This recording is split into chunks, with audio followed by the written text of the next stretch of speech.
Hey guys, it's the Golden Dragon here, and today we're going to be talking about playing a Hollow Knight styled campaign for D&D, or at least just having aspects of it if you don't want a full-fledged campaign. So yeah, first of all, I apologize for the poor gameplay. When I recorded it, I haven't played Hollow Knight for a while, so I'm a bit rusty. And this video is unscripted, so I guess I'm just going to try to wing it. Now, a little bit of a disclaimer, I guess. And yes, I do know I'm stretching this out, but I'm trying to go as fast as I can. This isn't like a definitive rule set. It's more of like a guideline and inspiration. So if you don't like that, then I guess you can leave. Of course, I prefer you don't, but you can.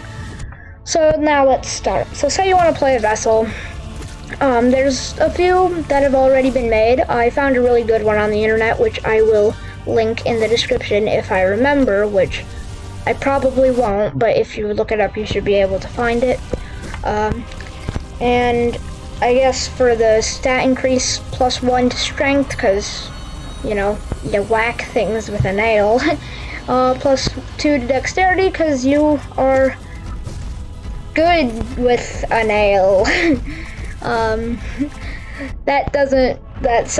sound very unsure about that, but that's what we're going with. Size is small, and you have walking speed of 25 feet, so basically you're a buff hobbit, is what we're getting out of this. You take no fall damage, because the knight does not take fall damage. And yeah, I think that's pretty much it for actual like base stat things, other than racial traits, which I guess like made out of void, like your shade spawns or something, but that's a bit broken for D&D. So now let's talk about the power-ups you get in the game, which if I were running it, I just run them as magic items, but I guess you can run them as like level up abilities if there's some sort of like knight class or whatever. But let's just go through what those are. So dash is basically just an added 5 feet to your movement that you can use at any point. Shadow dash, you can go through an enemy with it. Long dash, same thing except 20 feet, because while you can go while the long dash does go on forever, it's not very fast. You would jump twice as high as you normally would with the rules for jumping, because you jump high in the game.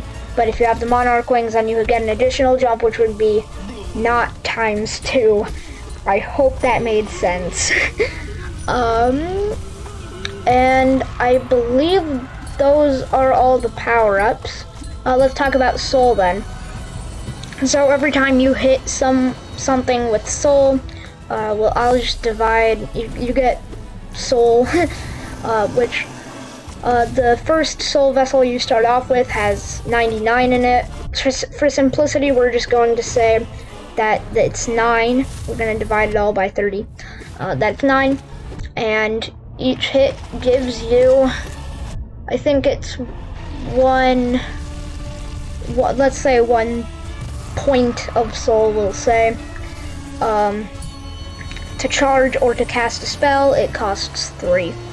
So, healing, I guess, would just be when you use 3 soul points, it takes an action and you recover some percentage of health. I'm not entirely sure what that would be, but I guess that's for you to decide. Then spells, I'm gonna get to in a little bit. So masks, I guess if you pick those up, then there you just get added permanent health. Lifeblood would be temporary HP, and soul vessels, when you assemble them, would just add to your maximum capacity of your soul charges. So that's pretty good, I think. Now what was next? Oh yeah, the Dream Nail, and then we'll get the spells. So the Dream Nail, I guess, would just knock them back, let's say 5 feet, knock enemies back 5 feet. and give you 3 soul charges upon hitting. It takes an action, obviously. I don't know, the soul, the dream nail, that's what it's called, takes a little while to actually hit, so I don't know, maybe it takes up your bonus action too. That seems kind of cruel, so we're not gonna say that you have to do that. And spells, let's be honest, Vengeful Spirit and Shade Soul are basically just Fireball, and then Shade Soul is basically just Fireball with a higher spell slot. Abyss Shriek and Howling Wraiths is just a cone of damage above you. Desolate Dive is just a ground pound, which I don't know if there's actually rules for a ground pound, but I guess you go to the ground and you deal, I don't know, let's say 5 feet of damage in all directions. Yeah, like I said, they're pretty basic, and the shade versions are basically just used at those being used at higher spell slots. For the nail, I guess you could just use the stat block for swords. Like, for example, the broken nail could be like a short sword, except with the length of a great sword or whatever, and the pure nail could be like a great sword. I don't know, that's up to you, but that's just what I do it.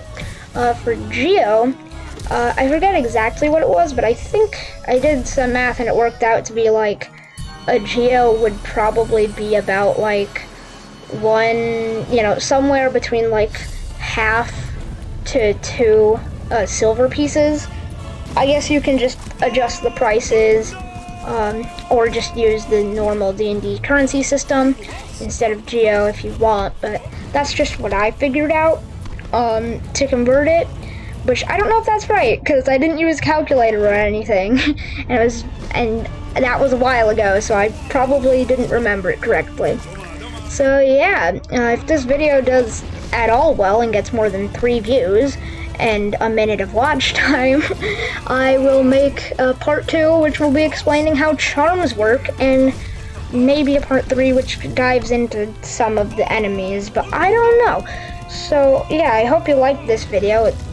It's not very professional, but I hope it was at least enjoyable or informative, so thank you very much for watching.